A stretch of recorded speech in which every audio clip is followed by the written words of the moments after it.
सदन का सत्र शुरू होते ही मोदी सरकार दबाव में दिखाई दे रही है और ये खौफ तभी जग जाहिर हो गया था जब सदन की शुरुआत में ही पीएम मोदी ने अपने पहले ही संबोधन में कहा कि इन लोगों ने 2.5 घंटे तक मेरा गला घोटा और मुझे बोलने नहीं दिया।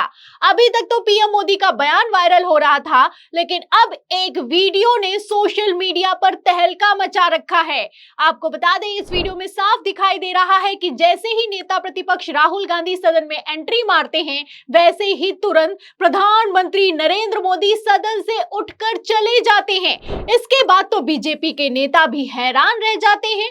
और इतना ही नहीं है, गजब तो तब हो गया जब सदन में खड़े होकर निर्मला सीतारमण ने खुद कहा कि विपक्ष का माइक बंद होता है और मेरा भी माइक बंद हो चुका है। तो फिलहाल निर्मला सीतारमण ने क्या कहा है, बजट में किसको क्या मिला है, नीतीश नायडू का क्या हुआ है, आपको एक एक करके बताएंगे। लेकिन सबसे पहले शुरुआत वायरल वीडियो से करते हैं। वीडियो आप अपनी फुल स्क्रीन पर देखिए। आप वीडियो में देख सकते हैं कि जैसे ही सदन में एंट्री मारते हैं नेता प्रतिपक्ष राहुल गांधी, वैसे ही तुरंत प्रधानमंत्री नरेंद्र मोदी वहां से उठकर चल देते हैं। आप देख सकते हैं कि राइट साइड से आपको आते हुए राहुल गांधी दिखाई दे रहे होंगे, वहीं लेफ्ट साइड से आपको प्रधानमंत्री नरेंद्र मोदी जाते हुए दिखाई दे रहे होंगे।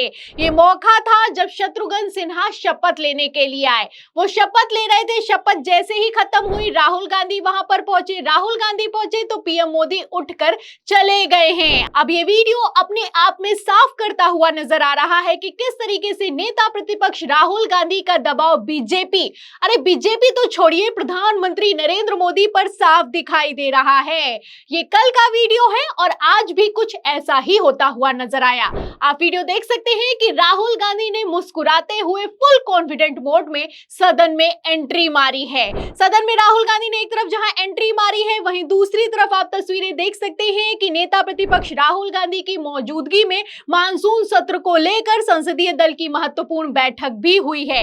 अब इस बैठक के बाद राहुल गांधी की एंट्री के बाद निर्मला सीतारमण बजट पेश करने के लिए पहुंची हैं और मैडम दबाव में दिखाई दे रही हैं। तस्वीरें आप देख सकते हैं कि निर्मला सीतारमण के चेहरे पर टेंशन साफ दिखाई दे रही है और ऐसा बिल्कुल भी नहीं है कि निर्मला सीतारमण ऐसे ही हमेशा रहती हैं। पहले आप देख सकते हैं कि किस तरीके से तेवर में रहती थी और अब चेहरा उतरा हुआ नजर आ रहा है। ये वीडियो सोशल मीडिया पर वायरल हो रहे हैं, पब्लिक भी लिख रही है, पत्रकार भी लिख रहे हैं।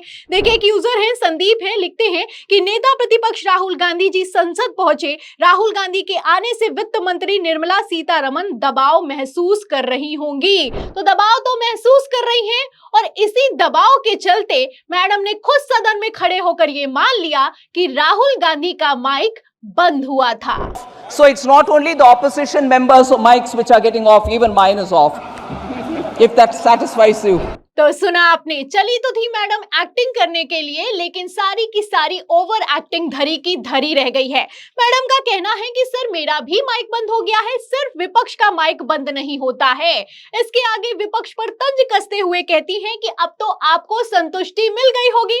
ये वीडियो कल का है, ये भी सोशल मीडिया पर वायरल हो रहा है। पत्रकारों ने भी शेयर किया है कि निर्मला सीतारमण ने सदन में खड़े होकर खुद ये मान लिया है कि विपक्ष का माइक बंद होता है। राहुल गांधी का माइक बंद हुआ था क्योंकि मैडम का माइक बंद हुआ है, तो उन्होंने अपने मुंह से कहा है कि सिर्फ विपक्ष का नहीं, सत्ता पक्ष का भी माइक बंद होता है। खैर, अब मैं बात करती हूं बजट की। अगर बजट की बात की जाए तो आज बजट पेश किया गया है निर्मला सीतारमण की तरफ से। आपको बता दें कि इस बजट में नीतीश नायडू को दिल खोल कर दिया गया है, पूरे भंडार खोल दिए गए हैं। खबर देखिए एनडीटीवी की इंडिया की, इसमें लिखा भी हुआ है कि बजट में बिहार और आंध्र प्रदेश के लिए सरकार ने खोले भंडार, जाने किसे क्या मिला है। तो बात की जाए तो सबसे ज्यादा अगर किसी को मिला है तो वो बिहार को मिला है और आंध्र प्रदेश को मिला है। और क्यों मिला है? क्योंकि बिहार में 12 सांसद हैं, आंध्र प्रदेश में 16 सांसद हैं जो कि एनडीए को सपोर्ट कर रहे हैं। और इस सपोर्ट को कमाने के लिए बजट में क्या प्रावधान किया गया है, सुनेगा। देखिए, खबर में बिग ब्रेकिंग चलाई जा रही है कि बिहार को सबसे बड़ी सौगात मिली है। पीरपैंती में 2400 मेगावाट का नया बिजली संयंत्र बनेगा। मेडिकल मेडिकल कॉलेज एक्सप्रेसवे का भी ऐलान कर दिया गया है। बिहार में नया हवाई अड्डा बनाया जाएगा और इतना ही नहीं, बिहार से इतर आंध्र प्रदेश को सुनिए। इसमें लिखा है कि बजट में आंध्र प्रदेश को विशेष पैकेज का ऐलान। आंध्र के लिए 15,000 करोड़ रुपए के विशेष पैकेज का ऐलान किया गया है। पोलावरम सिंचाई परियोजना पूरा किया जाएगा और विशाखापट्टनम चेन्नई औद्योगिक गलियारे पर भी जोर दिया गया है। पहले ही मैं आपको बता दूं कि 60,000 करोड़ की योजना को झंडी दिखा दी गई थी, हरी झंडी दिखा दी गई थी मोदी सरकार की तरफ से आंध्र प्रदेश के लिए। अब आप देख सकते हैं, जब बजट पेश किया गया है तब भी बड़ी बड़े ऐलान कर दिए गए हैं, बड़ी बड़ी सौगात दे दी गई है। इसके इतर मैं आपको बता दूं, अगर बजट की बात की जाए तो निर्मला सीतारमण ने और भी कई ऐलान किए हैं। देखिए, खबर में लिखा हुआ है आज तक कि वेतनभोगी कर्मचारियों के लिए न्यू टैक्स रिजीम आ गई है। इसको 50,000 से बढ़ाकर 75,000 कर दिया गया है। अगर नए टैक्स रिजीम की बात की जाए तो 3 लाख रुपए तक की आय पर टैक्स फ्री होगा।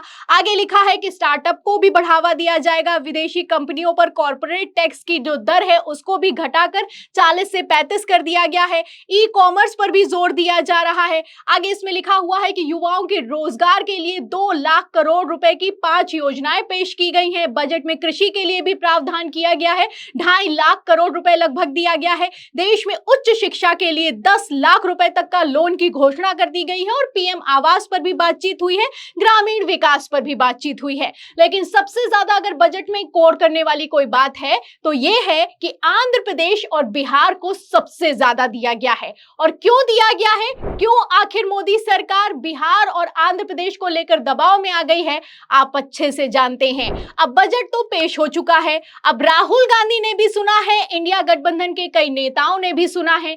जाहिर सी बात है अब इस पर बहस होगी। जाहिर सी बात है कि नेता प्रतिपक्ष राहुल गांधी ये सवाल करेंगे कि आंध्र प्रदेश और बिहार को इतना इतना क्यों दिया गया और दूसरे राज्यों के साथ भेदभाव क्यों किया गया। अब इस पर मोदी सरकार क्या जवाब देगी, ये देखना दिलचस्प होगा। ऐसे में जब सवाल होगा तो बवाल होगा। अब तो गृह मंत्री अमित शाह को स्पीकर भी नहीं बचा पाएंगे। तो कैसे सदन में चल सकता है मान्यवर? आप एक तरफा नियमों के ऊपर जाकर उनको रियायत दे रहे हो मान्यवर, हमें संरक्षित करिए, ऐसे नहीं चलता। तो सदन में भारतीय जनता पार्टी की इस हालत पर, टीडीपी जेडीयू को दी गई सौगात पर आपको क्या लगता है, बीजेपी अब इंडिया गठबंधन को कैसे जवाब देगी? इस पूरे बजट पर आपकी जो भी राय है हमें कमेंट बॉक्स में जरूर लिखें। वीडियो को ज्यादा से ज्यादा शेयर करें, सब्सक्राइबर बटन दबाएं, हमारे चैनल को लाइक करें, सब्सक्राइब करें, ज्वाइन करें। फिर मिलते हैं अगली खबर के साथ, तब तक के लिए धन्यवाद।